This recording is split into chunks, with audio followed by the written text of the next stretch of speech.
जी अस्सलाम वालेकुम वरहमतुल्लाहि वबरकातुहू। जनाब भाई माशाल्लाह 3 पट्ठा की लाट आई ने तो बिरा वीडियो का ना रखना, वीडियो स्किप नहीं करना कि तुहानूं अच्छी तरह इन्फॉर्मेशन देवांगे। तो बड़े दिनों तो बाद जनाब दोस्तों की फरमाइश से माशाल्लाह पट्ठा लियांदियां ने। मेरा ब्लैक बीतल, अमृतसरी, नागरा बीतल माशाल्लाह पट्ठन पईयां और जनाब क्रास भी हुई हैं 2-2 महीना दियाँ। जिस बंदे को लियांदे उन्होंने कहा फौजी भाई क्रास भी हैं, लेकिन मेरा अपना सौदा इन्हों का खाली का होना है। अगर एक क्रास हो जाए तो एक पट्ठ ही माशाल्लाह 90-90 हज़ार रुपए की, लाख रुपए की पट्ठ मिलती है। और ये शक भी कोई नहीं बिरा, कोई ऐसा पॉइंट नहीं जिन्ना पटोरा के पट्ठा का घट हो।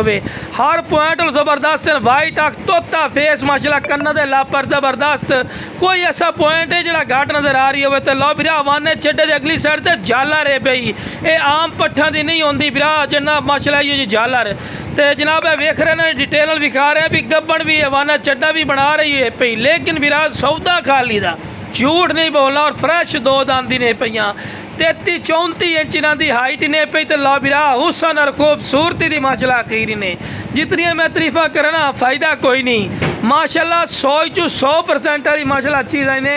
वेखो पहले नंबर वाली और दूसरे नंबर वाली पट्ठ की वेल चेक करो, आम इतनी पट्ठा की वेल नहीं होंगी बिरा जितनी माशाल्लाह इस पट्ठा की वेल है। तो थलवी साइड वेखो, हवाने चड्डे वाली साइड तो झालर वेखो माशाल्लाह, दुध वाली थैली है माशाल्लाह और चंगी झालर वाली।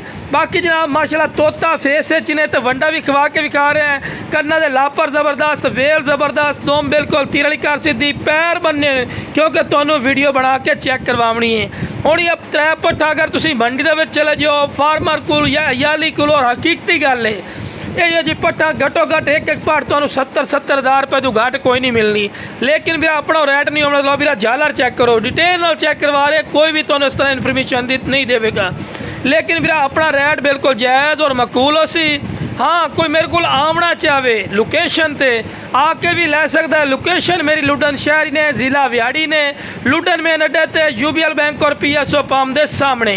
तो यह जी पट्ठ वेखते पैना ये किसी अय्यड़ वाले को लगे जो या किसी फार्मर को असन बिरा जितने कन्ना के लापर ना असन ये नाल बननी बंद हो गई है। लेकिन बिरा अपना रेट बिल्कुल जायज़ और मकूल होने ने। बाकी बिरा जिस बिरा चाहिए जनाब स्क्रीन पर नंबर चलता पिया ने, इस तरह रबता करें इंशाल्लाह थोड़े रबते की कदर हो सी, रिस्पैक्ट हो सी और मुनासिब रेट पर मिल जासी। बाकी जनाब थड़ियाँ वेखो माशाल्लाह, वाने चढ़े थड़ियाँ ही वेख सकते भी गब्बन पे मालूम करा रही है सारा लो भी, लेकिन बिरा सौदा खाली दा होना ने बिरा जो भी गल करा।